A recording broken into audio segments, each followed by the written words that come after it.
Hello ਹਾਂਜੀ ਸਤਿ ਸ਼੍ਰੀ ਅਕਾਲ ਦੋਸਤੋ। ਸਵਿਸ ਬੈਂਕ ਦਾ ਨਾਮ ਸੁਣ ਕੇ ਸਾਡੇ ਵਿੱਚੋਂ ਬਹੁਤ ਸਾਰੇ ਲੋਕਾਂ ਦੇ ਦਿਮਾਗ ਵਿੱਚ ਬਲੈਕ ਮਨੀ ਅਤੇ ਫਰਾਡ ਦਾ ਨਾਮ ਆਉਂਦਾ ਹੈ। ਇੰਡੀਆ ਵਿੱਚ ਜਦੋਂ ਵੀ ਕਿਸੇ ਵੱਡੇ ਸਕੈਮ ਜਾਂ ਮਨੀ ਲਾਂਡਰਿੰਗ ਦਾ ਨਾਮ ਆਉਂਦਾ ਹੈ ਤਾਂ ਸਵਿਸ ਦੀਆਂ ਬੈਂਕਾਂ ਦਾ ਜ਼ਿਕਰ ਜ਼ਰੂਰ ਹੁੰਦਾ ਹੈ। ਈਵਨ ਇੰਡੀਆ ਤੋਂ ਬਿਨਾਂ ਵਰਲਡ ਦੇ ਸਾਰੇ ਬਿਲੀਅਨੀਅਰਸ ਆਪਣੇ ਟੈਕਸ, ਬਲੈਕ ਮਨੀ ਅਤੇ ਇਲੀਗਲ ਐਕਟੀਵਿਟੀਜ਼ ਲਈ ਸਵਿਸ ਬੈਂਕ ਨੂੰ ਹੀ ਪ੍ਰੈਫਰ ਕਰਦੇ ਹਨ। ਪਰ ਇੱਥੇ ਸਾਡੇ ਵਿੱਚੋਂ ਬਹੁਤਿਆਂ ਦੇ ਦਿਮਾਗ ਵਿੱਚ ਇਹੀ ਗੱਲ ਆਉਂਦੀ ਹੈ ਕਿ ਸਵਿਸ ਬੈਂਕਸ ਵਿੱਚ ਅਜਿਹੀ ਕਿਹੜੀ ਖਾਸ ਗੱਲ ਹੈ ਕਿ ਵਰਲਡ ਵਿੱਚ ਇਹਨਾਂ ਨੂੰ ਸਭ ਤੋਂ ਸੇਫ ਅਤੇ ਸਿਕਿਉਰ ਮੰਨਿਆ ਜਾਂਦਾ ਹੈ, ਅਤੇ ਕੀ ਕੋਈ ਆਮ ਆਦਮੀ ਵੀ ਸਵਿਸ ਬੈਂਕ ਵਿੱਚ ਆਪਣਾ ਖਾਤਾ ਖੁਲਵਾ ਸਕਦਾ ਹੈ। ਇਹਨਾਂ ਸਭ ਕੁਐਸਚਨਸ ਦੇ ਜਵਾਬ ਅਸੀਂ ਤੁਹਾਨੂੰ ਅੱਜ ਦੀ ਵੀਡੀਓ ਵਿੱਚ ਦੇਵਾਂਗੇ। ਪਰ ਇਸ ਇੰਟਰਸਟਿੰਗ ਵੀਡੀਓ ਨੂੰ ਸ਼ੁਰੂ ਕਰਨ ਤੋਂ ਪਹਿਲਾਂ ਜੇ ਤੁਸੀਂ ਸਾਡੇ ਚੈਨਲ ਨੂੰ ਸਬਸਕ੍ਰਾਈਬ ਨਹੀਂ ਕੀਤਾ ਤਾਂ ਸਾਡੇ ਚੈਨਲ ਨੂੰ ਪਲੀਜ਼ ਸਬਸਕ੍ਰਾਈਬ ਕਰਕੇ ਵੀਡੀਓ ਨੂੰ ਲਾਈਕ ਵੀ ਕਰ ਦੇਣਾ। ਸੋ ਵਧਦੇ ਹਾਂ ਵੀਡੀਓ ਦੇ ਵੱਲ। ਦੋਸਤੋ, ਸਭ ਤੋਂ ਪਹਿਲੀ ਚੀਜ਼ ਜੋ ਸਵਿਸ ਦੀਆਂ ਬੈਂਕਸ ਨੂੰ ਵਰਲਡ ਦੀਆਂ ਬਾਕੀ ਬੈਂਕਾਂ ਨਾਲੋਂ ਖਾਸ ਬਣਾਉਂਦੀ ਹੈ ਉਹ ਹੈ ਇਹਨਾਂ ਦੀਆਂ ਬੈਂਕਸ ਦੇ ਸਖਤ ਰੂਲਸ ਅਤੇ ਰੈਗੂਲੇਸ਼ਨ। ਸਵਿਸ ਬੈਂਕਿੰਗ ਪਾਲਿਸੀ ਬਹੁਤ ਹੀ ਸਖਤ ਹਨ। ਇਹ ਕਿਸੇ ਵੀ ਹਾਲਾਤ ਵਿੱਚ ਆਪਣੇ ਕਸਟਮਰਸ ਦੀਆਂ ਡੀਟੇਲਸ ਨੂੰ ਸੇਫ ਰੱਖਦੇ ਹਨ। ਬੈਂਕਸ ਆਪਣੇ ਕਸਟਮਰ ਦੀ ਪਰਮਿਸ਼ਨ ਤੋਂ ਬਿਨਾਂ ਕੋਈ ਵੀ ਪਰਸਨਲ ਜਾਂ ਬੈਂਕਿੰਗ ਡੀਟੇਲ ਕਿਤੇ ਬਾਹਰ ਸ਼ੇਅਰ ਨਹੀਂ ਕਰ ਸਕਦੇ।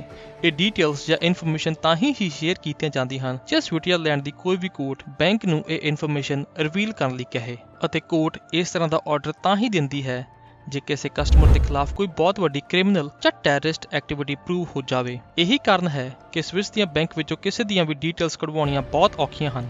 2020 ਦੀ ਇੰਡੀਆ ਟੁਡੇ ਦੀ ਇੱਕ ਰਿਪੋਰਟ ਮੁਤਾਬਕ ਇੰਡੀਆ ਦੀ ਕੁੱਲ 20,700 ਕਰੋੜ ਰੁਪਏ ਦੀ ਕਰੰਸੀ ਸਵਿਸ ਦੀਆਂ ਬੈਂਕਸ ਵਿੱਚ ਪਈ ਹੈ। ਹਾਲਾਂਕਿ ਇਹ ਤਾਂ ਇੱਕ ਲੀਗਲ ਡਾਟਾ ਹੈ, ਪਰ ਇਨਡਾਇਰੈਕਟ ਆਫਸ਼ੋਰ ਅਤੇ ਸ਼ੈਡੋਜ਼ ਕੰਪਨੀ ਰਾਹੀਂ ਟ੍ਰਾਂਸਫਰ ਕੀਤਾ ਗਿਆ ਪੈਸਾ ਇਸ ਤੋਂ ਵੀ ਕਈ ਗੁਣਾ ਜ਼ਿਆਦਾ ਹੈ। ਦੋਸਤੋ, ਵੈਸੇ ਤਾਂ ਨਾਰਮਲ ਸਵਿਸ ਬੈਂਕ ਵਿੱਚ ਅਕਾਊਂਟ ਖੁਲਵਾਉਣ ਲਈ ਤੁਸੀਂ ਕਿਸੇ ਵੀ ਸਵਿਸ ਬੈਂਕ ਦੇ ਆਨਲਾਈਨ ਪੋਰਟਲ ਤੇ ਜਾ ਕੇ ਫਾਰਮ ਫਿਲ ਕਰਕੇ ਆਪਣਾ ਅਕਾਊਂਟ ਓਪਨ ਕਰ ਸਕਦੇ ਹੋ। ਪਰ ਜਿਹੜਾ ਸਪੈਸ਼ਲ ਅਕਾਊਂਟ ਮਨੀ ਲਾਂਡਰਿੰਗ ਅਤੇ ਫਰਾਡ ਵਾਸਤੇ ਯੂਜ਼ ਕੀਤਾ ਜਾਂਦਾ ਹੈ ਉਸ ਨੂੰ ਨੰਬਰਡ ਅਕਾਊਂਟ ਕਿਹਾ ਜਾਂਦਾ ਹੈ। ਜ਼ਿਆਦਾਤਰ ਕੇਸਿਸ ਵਿੱਚ ਇਸ ਅਕਾਊਂਟ ਨੂੰ ਖੁਲਵਾਉਣ ਲਈ ਤੁਹਾਡੇ ਜਾਂ ਤੁਹਾਡੇ ਕਿਸੇ ਏਜੰਟ ਨੂੰ ਆਪ ਸਵਿਟਜ਼ਰਲੈਂਡ ਵਿਜ਼ਿਟ ਕਰਨਾ ਪੈਂਦਾ ਹੈ। ਦਰਅਸਲ ਨੰਬਰ ਅਕਾਊਂਟ ਵਿੱਚ ਬੈਂਕ ਵੱਲੋਂ ਤੁਹਾਨੂੰ ਅਕਾਊਂਟ ਖੋਲ੍ਹਣ ਟਾਈਮ ਇੱਕ ਸੀਕ੍ਰੇਟ ਨੰਬਰ ਦਿੱਤਾ ਜਾਂਦਾ ਹੈ ਅਤੇ ਬੈਂਕ ਵਿੱਚ ਤੁਹਾਨੂੰ ਉਸ ਨੰਬਰ ਨਾਲ ਹੀ ਜਾਣਿਆ ਜਾਂਦਾ ਹੈ। ਨੰਬਰਡ ਅਕਾਊਂਟ ਬਹੁਤ ਹੀ ਜ਼ਿਆਦਾ ਸੇਫ ਅਤੇ ਸਿਕਿਉਰ ਹਨ ਅਤੇ ਤੁਹਾਡੀ ਕੋਈ ਵੀ ਬੈਂਕ ਜਾਂ ਪਰਸਨਲ ਡੀਟੇਲ ਸਿਰਫ ਬੈਂਕ ਦੇ ਟਾਪ ਅਫੀਸ਼ੀਅਲਸ ਕੋਲ ਹੀ ਹੁੰਦੀ ਹੈ।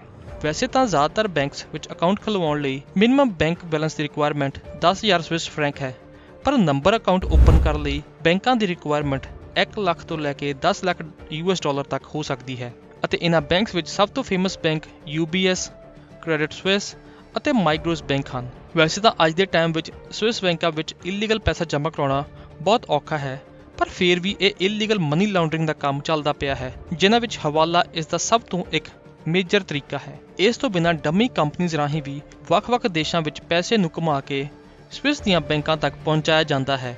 ਪਨਾਮਾ ਪੇਪਰ ਲੀਕ ਅਤੇ ਸਾਊਥ ਅਮਰੀਕਾ ਦੀਆਂ ਡੰਮੀ ਕੰਪਨੀਜ਼ ਇਸ ਦਾ ਇੱਕ ਰੀਸੈਂਟ ਐਗਜ਼ਾਮਪਲਸ ਵੀ ਹਨ। ਅਤੇ ਇਸ ਤਰ੍ਹਾਂ ਵਰਲਡ ਦੇ ਧਨਾੜ ਲੋਕ ਆਪਣੇ ਇਲੀਗਲ ਪੈਸੇ ਨੂੰ ਲੁਕਾਉਣ ਲਈ ਅਤੇ ਆਪਣੀ ਬਲੈਕ ਮਨੀ ਨੂੰ ਵਾਈਟ ਕਰਨ ਲਈ ਇਹਨਾਂ ਬੈਂਕਾਂ ਦਾ ਸਹਾਰਾ ਲੈਂਦੇ ਹਨ। ਪਰ ਇਹ ਸਭ ਤੋਂ ਬਿਨਾਂ ਕੁਝ ਫਾਈਨੈਂਸ਼ੀਅਲ ਅਤੇ ਪੋਲੀਟੀਕਲ ਕਾਰਨ ਵੀ ਇਹਨਾਂ ਬੈਂਕਾਂ ਦੀਆਂ ਸਫਲਤਾ ਦਾ ਮੇਨ ਰੀਜ਼ਨ ਹਨ, ਜਿਨ੍ਹਾਂ ਨੂੰ ਸਾਡੇ ਵਿੱਚੋਂ ਆਮ ਲੋਕ ਨਹੀਂ ਜਾਣਦੇ। ਦੋਸਤੋ, ਪੋਲੀਟੀਕਲ ਰੀਜ਼ਨਸ ਦੀ ਗੱਲ ਕੀਤੀ ਜਾਵੇ ਤਾਂ ਸਵਿਟਜ਼ਰਲੈਂਡ ਵਰਲਡ ਦੀਆਂ ਸਭ ਤੋਂ ਸੇਫ ਕੰਟਰੀਜ਼ ਵਿੱਚੋਂ ਇੱਕ ਹੈ ਅਤੇ ਉਹ ਵਰਲਡ ਦੇ ਕਿਸੇ ਵੀ ਵਿਵਾਦ ਜਾਂ ਕੌਨਸਪੀਰੈਂਸੀ ਵਿੱਚ ਹਿੱਸਾ ਨਹੀਂ ਲੈਂਦੇ। ਸਵਿਸ ਦੀਆਂ ਬੈਂਕਸ 16ਵੀਂ ਸਦੀ ਤੋਂ ਹੀ ਵੱਖ-ਵੱਖ ਦੇਸ਼ਾਂ ਦੇ ਲੋਕਾਂ ਲਈ ਇੱਕ ਸੇਫ ਬੈਂਕਿੰਗ ਕੰਟਰੀ ਮੰਨਿਆ ਜਾਂਦਾ ਰਿਹਾ ਹੈ। ਮੈਂ ਤੁਹਾਡੀ ਜਾਣਕਾਰੀ ਲਈ ਦੱਸ ਦੇਵਾਂ ਕਿ 16ਵੀਂ ਸਦੀ ਤੋਂ ਬਾਅਦ ਸਵਿਟਜ਼ਰਲੈਂਡ ਨੇ ਕਦੇ ਵੀ ਕਿਸੇ ਜੰਗ ਵਿੱਚ ਹਿੱਸਾ ਨਹੀਂ ਲਿਆ। ਉਹਨਾਂ ਨੇ ਵਰਲਡ ਵਾਰ 1 ਅਤੇ ਵਰਲਡ ਵਾਰ 2 ਵਿੱਚ ਵੀ ਕੋਈ ਯੁੱਧ ਨਹੀਂ ਲੜਿਆ, ਅਤੇ ਈਵਨ ਹਿਟਲਰ ਨੇ ਵੀ ਸਿਰਫ ਸਵਿਟਜ਼ਰਲੈਂਡ ਨੂੰ ਛੱਡ ਕੇ ਹੀ ਇਸ ਦੀਆਂ ਬਾਕੀ ਸਾਰੀਆਂ ਗੁਆਂਢੀਜ਼ ਕੰਟਰੀਜ਼ ਨਾਲ ਯੁੱਧ ਲੜਿਆ ਸੀ। ਸਵਿਟਜ਼ਰਲੈਂਡ ਦੀਆਂ ਫੋਰਨ ਪਾਲਿਸੀਜ਼ ਵੀ ਬਹੁਤ ਨਿਊਟਰਲ ਹਨ ਅਤੇ ਇਹਨਾਂ ਨੇ ਯੂਰਪੀਅਨ ਯੂਨੀਅਨ ਅਤੇ ਨਾਟੋ ਗਰੁੱਪਸ ਨੂੰ ਵੀ ਕਦੇ ਜੁਆਇਨ ਨਹੀਂ ਕੀਤਾ।